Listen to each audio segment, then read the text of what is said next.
کھا رہے ہیں لیکن اس مردار کے کھانے کی اس کو لذت آ جاتی ہے، پھر یہ سوچتا ہے آئندہ بھی میں تو اس کی طرف جاؤں گا، ایسے کے لیے یہ حلال نہیں ہے۔ بعض لوگ کہتے ہیں کہ حرام چیز بھی مجبوری کے وقت حلال ہو جاتی ہے۔ بعض لوگ عام طور پہ یہ اپنی طرف سے جملہ بولتے ہیں کہ عین مجبوری کے عالم میں تو حرام بھی حلال ہو جاتے ہیں۔ یاد رکھیے گا، عین مجبوری کے وقت، حالت اضطرار کے وقت بھی حرام ہی رہتا ہے، حلال نہیں ہوتا۔ البتہ حرام کو استعمال کی اجازت مل جاتی ہے۔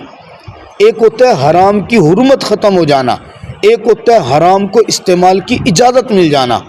حرام حلال کبھی بھی نہیں ہوتا، جس کو رب نے حرام کر دیا وہ حرام ہے،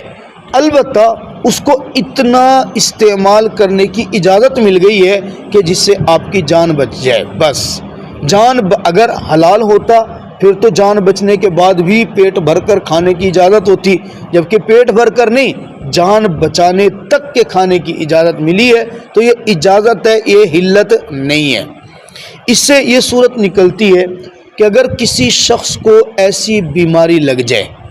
اس بیماری کا علاج حرام چیز سے ہی ممکن ہے، اور طبیب حاذق، تجربہ کار ڈاکٹر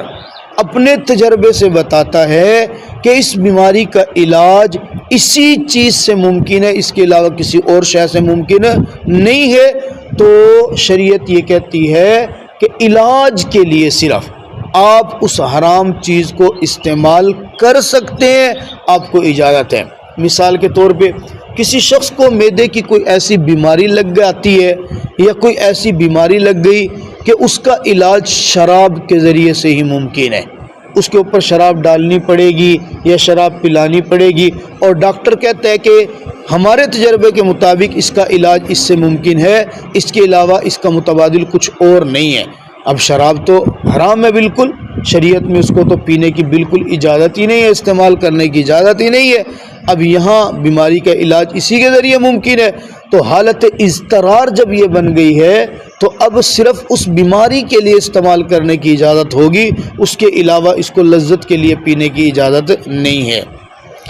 اب اگر کوئی بندہ بھوک کی شدت کے اندر ہو، بھوک کی شدت کے اندر ہو، اضطرار کی کیفیت بن جائے اور اس کے سامنے یہ حرام کھانے والی چیزیں آ جائیں، اب بھوکا آدمی تو جو اتنی مجبوری میں پہنچا ہوا ہے کہ جان جانے کا خدشہ ہے، وہ تو بیچارہ ناپ تول کے نہیں کھائے گا، اس کے لیے تو کھانا سامنے آیا تو ٹوٹ پڑے گا کھانے کے اوپر۔ اللہ کا حکم یہی ہے کہ صرف جان بچانے تک ہی کھانا ہے، لیکن اگر وہ بیچارہ مجبوری کے عالم میں کھانا کھاتے وقت اس پیمانے کو برقرار نہ رکھ سکا اور وہ ضرورت سے زیادہ کھا گیا،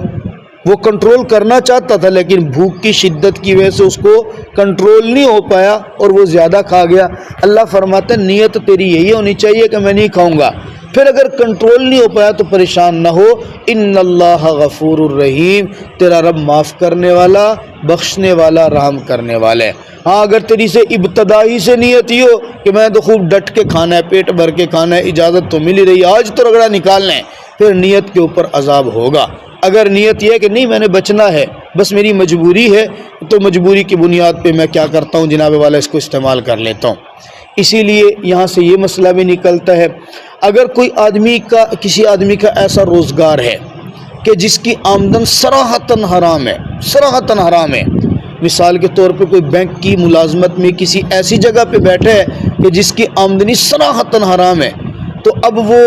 دل کے اندر اس کے ہے میرا پیچھے خاندان بھی ہے، میرے رشتہ دار بھی ہیں، میرے بیوی بچے بھی ہیں، اس کے علاوہ میرے پاس اور کوئی روزگار بھی نہیں ہے، تو میں اس نوکری کو چھوڑنا بھی چاہتا ہوں۔ اگر وہ کسی تجربہ کار عالم سے، صاحب علم سے جا کے مسئلہ پوچھے کہ میں تو حلال کھانا چاہتا ہوں، میں اس کو چھوڑنا چاہتا ہوں، کیا چھوڑ دوں؟ تو کبھی بھی کوئی عالم اس کو یہ مشورہ نہیں دے گا کہ فوراً چھوڑ دو، اس لیے کہ اگر وہ فوراً چھوڑے گا تو یہ اور اس کی فیملی وہ تو روڈ پہ آ جائے گی۔ اس کو مشورہ یہی دیا جاتا ہے کہ آپ یہ نوکری کرتے رہیں اور حلال رزق کی تلاش جاری رکھیں، جب تک آپ کو حلال اس کا متبادل نہیں ملتا تب تک آپ اس کو برا سمجھ کے، حرام سمجھ کے کرتے رہو، لیکن رغبت کے ساتھ نہ کرو، متبادل اختیار کرو۔ جس دن آپ کو متبادل مل جائے تو فوراً اس کو چھوڑ دو، ایسا نہ کرو کہ متبادل بھی نہ ہو اور اس